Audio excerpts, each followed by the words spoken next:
guys, afternoon. Ito po yung aso namin po guys, ay papa-adapt namin po guys. Bago naman ibibigay po, papa-adapt namin. Opo guys, kasi hit na ng amo namin. Ayaw ng aso. Yung isa pong aso na maliit, napa-adapt namin na po. So, napapaliguan ko po ng aso. Mabait po po guys.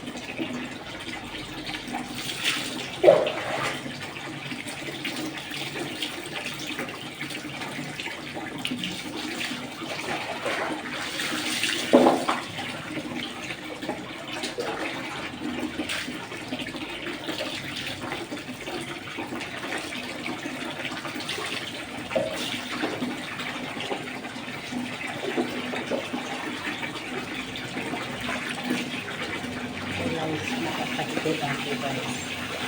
Kapapa-adapt kasi po. Papa-ampon guys. Ayaw kasi ng amo namin ito.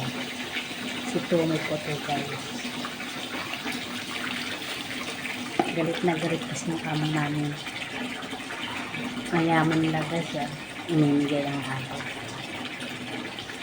Gusto pa nga ang papaligaw. So kung nagkaaso-aso pa sila.